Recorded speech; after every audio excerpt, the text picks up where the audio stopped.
नमस्कार दोस्तों, मैं अंकुर उपाध्याय स्वागत करता हूं आप सभी का आपके अपने YouTube channel share market analysis में। आजकल रिजल्ट्स पे बड़ा तगड़ा एक्शन हो रहा है मार्केट में।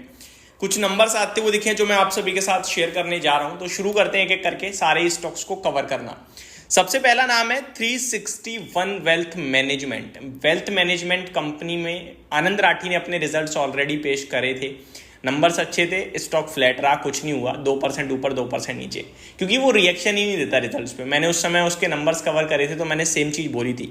अब 361 वेल्थ की बात करें तो ये रिएक्शन देता है, अगर अच्छे हो तो अच्छा, मतलब थोड़े ज्यादा अच्छे हो तो थोड़ा अच्छा रिएक्शन दे देता है 5-7% का ऊपर, और खराब हो तो नीचे का रिएक्शन देता है। अगर मतलब नॉर्मल केस में है तो वहां पे कोई खास हम जज नहीं कर सकते। अभी कैसे नंबर रहे हैं चलिए देखते हैं। Consolidated net profit year on year basis पे 186 करोड़ से बढ़कर 245 करोड़ हुआ है, तो ये तो बढ़िया है। लेकिन क्वार्टर ऑन क्वार्टर कुछ खास नहीं है, 244 करोड़ से 245 करोड़ है। तो इस पे मेरे को लगता है मार्केट पे ही छोड़ देना चाहिए। तेजी या मंदी क्या करते हैं लोग, कैसा करता है स्टॉक रिएक्ट, बट मेरे को लगता है जिस हिसाब से स्टॉक मार्केट सर्विस प्रोवाइडर्स के रिजल्ट्स आ रहे हैं ये उतने दमदार नंबर नहीं लग रहे मुझे। रेवेन्यू की बात करूं तो 550, मतलब क्वार्टर ऑन क्वार्टर थोड़ी दिक्कत दिखी है। प्रॉफिट बढ़ा है बट उतना नहीं बढ़ा, ईयर ऑन ईयर बेस पे तो सुपर्ब है। 550 करोड़ से 860 करोड़ है, तो मैं न्यूट्रल रहूंगा इस स्टॉक पे। तेजी हो गई तो समझ लूंगा ठीक है हो गई, और गिरावट हो गई तो समझ लूंगा हाँ ठीक है हो गई, बस सिंपल, इससे ज्यादा कुछ नहीं। बजाज हाउसिंग फाइनेंस के इससे प्रीवियस वीडियो में डिटेल में कवर कर ही दिए हैं, नंबर्स अच्छे दिख रहे हैं बट स्टॉक ऑलरेडी भागा हुआ है। तो मैं तेजी आएगी तो प्रॉफिट बुकिंग, और नीचे गिरावट होती है तो फिर बाय ऑन डिप करने लगेंगे। HFCL के नंबर्स आए हैं दोस्तों।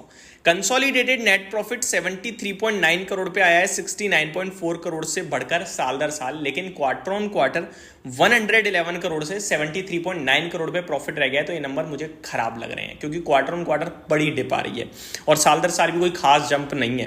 वहीं रेवेन्यू की बात करूं तो 1111 करोड़ से घटकर 1093 करोड़ पे रह गया है आपका साल दर साल। तो नंबर्स मजेदार नहीं लग रहे हैं मेरे को। बस मार्जिन अच्छे बढ़े हैं, 11.93% से 14.47% के मार्जिन हो गए हैं HFCL के, ये अच्छा दिख रहा है। कामकाजी मुनाफा 132 करोड़ से 158 करोड़ हो गया है साल दर साल, बट मैं इसके रिजल्ट्स पे लेकर नेगेटिव ही रहूंगा। मेरे को लगता है गिरावट हो सकती है। महिंद्रा लॉजिस्टिक के बारे में बात करें दोस्तों तो लॉस पेश करा है कंपनी ने। अच्छी बात यह कि क्वार्टर ऑन क्वार्टर देखें तो 9.3 करोड़ का पहले भी लॉस ही था, लेकिन अब की लॉस और बढ़ गया है, 10.7 करोड़ हो गया है। वहीं अगर साल दर साल देखें तो 15.9 करोड़ से घटकर 10.7 करोड़ है, तो घाटे में ही चल रही है कंपनी। क्या ही बात करें तेजी की, तो लॉस ही है, तो फिर तो लॉस ही है, छोड़ते हैं इसको भी, अवॉइड करते हैं। मार्जिन में थोड़ा सुधार आया है। ऑपरेटिंग लेवल पे प्रॉफिट में 53.6 करोड़ से 66.5 करोड़। तो ऑपरेटिंग लेवल पे जब प्रॉफिट में रेवेन्यू बढ़ रहा है, मार्जिन बढ़ रहे हैं, तो नेट लेवल पे लॉस क्यों पोस्ट कर रही है कंपनी, डिटेल में समझना होगा। तो अभी तो मल्टीपल स्टॉक्स को कवर कर रहे हैं तो इसको यहीं छोड़ देते हैं। साइन DLM मिड कैप IT से इसके नंबर आए हैं। 10.7 करोड़ से प्रॉफिट बढ़कर 15.5 करोड़ पे हो गया है quarter on quarter, and 14.7 crore से 15.5 crore year on year basis पे। रेवेन्यू 290 करोड़ से 390 करोड़ हो गया है साल दर साल। मार्जिन से 8.07% से 8.15% पे आए हैं, एंड कामकाजी मुनाफा 23.6 करोड़ से 31.7 करोड़ है। तो मेरे को लगता है सैन DLM ने अच्छे नंबर पेश करे हैं, क्योंकि IT में मार्जिन इंप्रूवमेंट बड़ी मुश्किल से देखने को मिल रहा है। इस कंपनी ने करा है, चाहे 8 बेसिस पॉइंट का ही करा है, लेकिन करा है तो अच्छा। प्लस क्वार्टर ऑन क्वार्टर अच्छी जंप है, और ईयर ऑन ईयर बेसिस पे भी अच्छी तो नहीं कहूंगा बट जंप तो जंप है। तो मेरे को लगता है सैन DLM को मार्केट पॉजिटिवली लेना चाहिए। जाना स्मॉल फाइनेंस बैंक, वैसे तो बैंकिंग स्टॉक्स अच्छा कर रहे हैं, एक आधी अभी तक दिक्कत में आया है, जिसमें से एक RBL बैंक था। इस बैंक की बात करें तो GNPA बहुत ज़्यादा बढ़ गए हैं, NNPA सिमिलर रहे हैं, ये अच्छी बात है, वरना GNPA तो 2.62% से 2.92% हो गए हैं। प्रोविजंस 196 करोड़ से 213 करोड़ हो गए हैं। इंटरेस्ट की बात करूं 980 करोड़ से बढ़कर 1166 करोड़ बैंक ने कमाया है, एंड मुनाफा 123 करोड़ के सामने 96.7 करोड़ रह गया। तो नंबर्स में मज़ा नहीं आया। सिटी यूनियन बैंक GNPA देखा जाए तो 1.87 से 1.62 NNPA 1.87% से 1.62% पे आ गए हैं, और GNPA 3.88% से 3.54% पे आ गए हैं। प्रोविजंस 39 करोड़ से 70 करोड़ हो गए हैं। तो प्रोविजंस बढ़ा है, लेकिन NNPA GNPA में बहुत तगड़ा सुधार देखने को मिला, ये बहुत अच्छी बात है। वहीं ब्याज की बात करें तो लगभग 1300 करोड़ से 1434 करोड़ की ब्याज हो गई है बैंक ने जो कमाई है। और मुनाफे की बात करूं 260 करोड़ से 285 करोड़ का प्रॉफिट बैंक ने अर्न करा है क्वार्टर ऑन क्वार्टर, एंड 280 से 285 करोड़। तो इसके नंबर मैं स्लाइटली पॉजिटिव रखूंगा because of NNPA and GNPA improvement. Rajratan global wires consolidated net profit 19 crore पे आया है, 15 करोड़ से बढ़कर quarter on quarter, and 19.5 crore से घटकर 19 करोड़ पे आया है साल दर साल।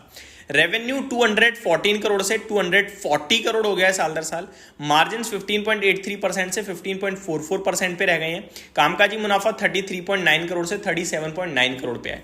मिले जुले नंबर हैं, ज़्यादा कुछ खास नहीं है, कहीं गिरावट है तो कहीं तेजी है नंबर्स में। ओवरऑल देखा जाए तो ये स्टॉक काफ़ी बढ़िया भागा है रिसेंट डेज में, तो आई थिंक हो सकता है थोड़ी बहुत प्रॉफिट बुकिंग आते हुए दिख जाए और तेजी भी हो सकती है। तो इसमें भी जजमेंट वाले नंबर्स अभी तक देखने को मिल नहीं रहे हैं। नेल्को NELCO वाला नेल्को है ये। मुनाफे की बात करूं तो 4.6 करोड़ से 4.1 करोड़ का रह गया है क्वार्टर ऑन क्वार्टर, तो खराब लग रहा है मुझे ये। एंड साल दर साल भी 5.7 करोड़ से 4.1 करोड़ रह गया है। रेवेन्यू 76.7 करोड़ से 82.5 करोड़ है, तो ये अच्छा है।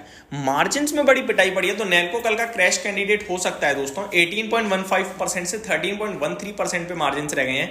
कामकाजी मुनाफा 14 करोड़ से 10.8 करोड़ रह गया है, तो नेल्को खराब लग रहा है। साइन DLM अच्छा लग रहा है जिसमें तेजी मंदी प्ले की जा सकती है। बाकी मेरे को नहीं लग रहा कि किसी स्टॉक में जजमेंट हो आ पा रहा है। आगे ग्रेविटा इंडिया, ये तो ओपन मार्केट में ही आ गए थे। CG पावर, ग्रेविटा इंडिया, वेट इंडिया और अल्ट्राटेक सीमेंट, इनके रिम्बर्स ओपन मार्केट में आते हुए दिखे थे, तो बात करने की जरूरत है नहीं, रिएक्शन ऑलरेडी हो चुका है। तो ये मेरी तरफ से सारे रिजल्ट्स थे। Thank you so much for watching this video. Have a great day guys.